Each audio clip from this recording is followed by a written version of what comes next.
My dear friends, today we are meditating on Jeremiah 20:11. ప్రియ స్నేహితులారా, ఇర్మియా 20:11ను నేడు మనం ధ్యానిస్తున్నాము. The Lord is with me like a mighty warrior. పరాక్రమము గల శూరుని వలె యెహోవా నాకు తోడయ్యున్నాడు. When we read the Bible of what was happening when Jeremiah said this, ఇర్మియా గారి మాటలు పలికిన దినములలో ఏం జరిగింది అని బైబిల్ గ్రంథంలో మనం చదివినట్టయితే we see that he was prophesying many things that the Lord had told him. ప్రభు అతనితో చెప్పిన అనేకమైన విషయాలను ఆయన ప్రవచిస్తూ ఉన్నాడు.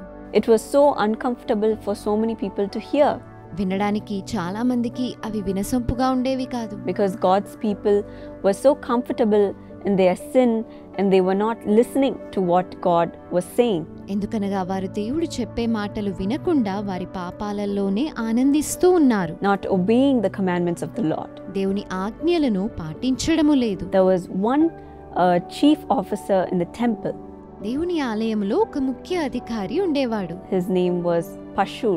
అతని పేరు Pashhur. When he heard all these prophecies, he was so enraged. ఈ ప్రవచనాలన్నీ అతను విన్నప్పుడు అతను ఎంతగానో కోపగించుకున్నాడు. He wanted to get rid of Jeremiah. ఇర్మియాని పారద్రోలి వేయాలి అనుకున్నాడు. So he tortured him, కాబట్టి అతన్ని వేధించాడు, beat him, కొట్టించాడు, humiliated him. అవమానించాడు. But despite all of this, అయితే ఇవన్నీ ఉన్నప్పటికీ enduring all the suffering, ఈ వేదనంతా కూడా సహిస్తూ Jeremiah said, ఇర్మియా గారు ఇలా పలికారు, God is with me like a mighty warrior. పరాక్రమము గల శూరుని వలె యెహోవా నాకు తోడై ఉన్నాడు. The Lord is his name. ఆయన పేరు యెహోవా. He proclaimed it in front of everybody. అందరి ఎదుట ఆయన ప్రకటించి ఉన్నాడు. The same way in your home, అదే విధంగా మీ గృహములో, or in your workplace, లేక మీ పని స్థలంలో, or where you study, లేక మీ చదువుల్లో you may say, I'm doing what is right. నేను సరైనదే చేస్తున్నాను అంటున్నారేమో. I'm doing what is good in the eyes of God. దేవుని దృష్టిలో సరి అయిన దాన్ని నేను చేస్తున్నాను.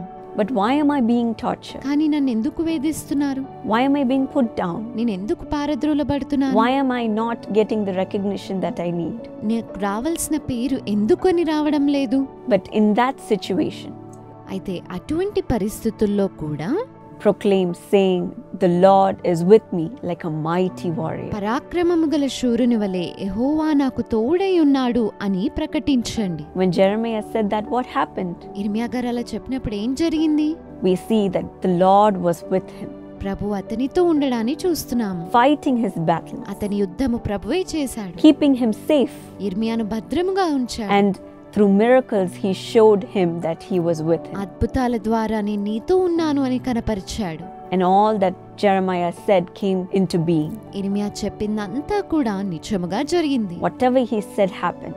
ఆయన చెప్పినవన్నీ జరిగాయి. And it proved that the Lord was with him. ప్రభు అతనితో ఉన్నాడు అని రుజువుపరచబడింది. Yes, my dear friends. అవును నా ప్రియమైన స్నేహితులారా, God is with you like a mighty warrior. పరాక్రమం గల శూరుని వలె ప్రభు మీతో You ఉన్నాడు. may be suffering. మీరు బాధపడుతున్నారేమో. You may be going through humiliation. మీరు అవమానింపబడుతూ ఉన్నారేమో. You may be going through abuse. మీరు హింసింపబడుతున్నారా? But the Lord will fight for you. కానీ ప్రభు మీ పక్షమున యుద్ధం Because చేస్తాడు. he is not an ordinary soldier. ఎందుకనగా ఆయన సాధారణమైన సైనికుడు He is కాదు. a mighty warrior. పరాక్రమము గల శూరుడు. He is with you. ఆయన మీతో ఉన్నాడు. And he will fight your battles for you. ఆయనే మీ యుద్ధములన్నిటినీ కూడా చేస్తాడు. So never put your head down. కాబట్టి మీ తల ఎప్పుడూ కిందకి దించుకోకండి.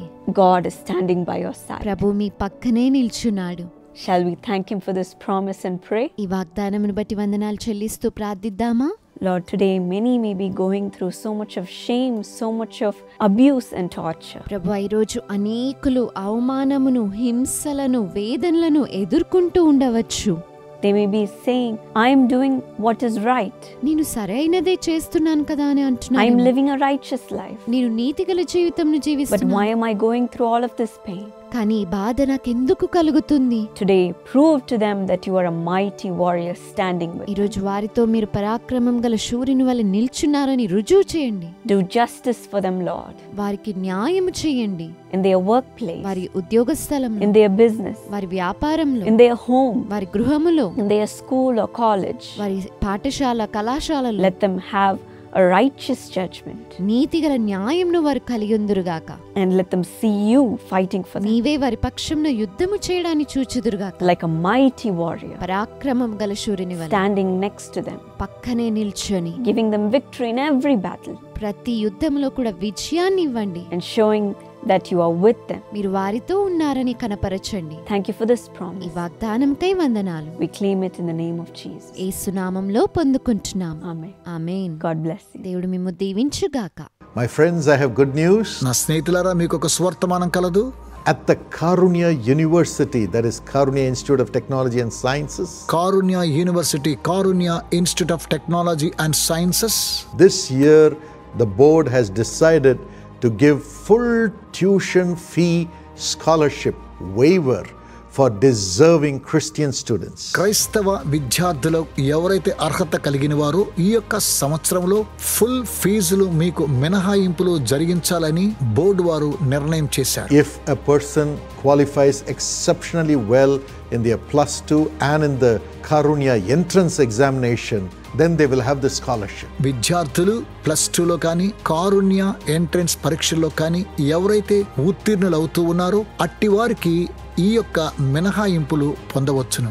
This is for the children of parents who are drawing less than 8 lakhs as salary or income in a year. పిల్లల యొక్క తల్లిదండ్రులు సంవత్సరానికి 8 లక్షలు సంపాదన కలిగిన వారికే ఈ యొక్క అర్హతలు కలవు. So apply for admission for these seats. Seats కోసమై అడ్మిషన్స్ కొరకై మీరు అప్లై చేసుకోండి. Of course, it has to be referred by a church or a diocese. ఒకవేళ డయాసిస్ గాని ఒక సంఘము ద్వారా మీకు సిఫారసు చేయవచ్చును. You can go to this website www.karunya.edu and apply. మీరు www.karunya.edu అనేటువంటి వెబ్సైట్కి వెళ్ళి మీరు అడ్మిషన్స్ అప్లై చేసుకొనవచ్చును. You can also call this number for full information. మీకు అనేక వివరాలు కావాలంటే ఈ యొక్క నంబర్ను సంప్రదించండి. Yes, we are opening the portals of Karunya to help the poor, deserving Christian students. అర్హత కలిగిన క్రైస్తవ నిరుపేదలైన విద్యార్థులకు సహాయాన్ని అందించడానికి మేము సిద్ధంగా ఉన్నాము. You can apply from any part of India మీరు భారతదేశంలో ఏ మూలలో ఉన్నా అప్లై చేయవచ్చును. and enjoy this blessing to study at Karunya University. కారుణ్య విశ్వవిద్యాలయంలో చదివి ఈ ఆశీర్వాదములన్నీ కూడా మీరు అనుభవించవచ్చును.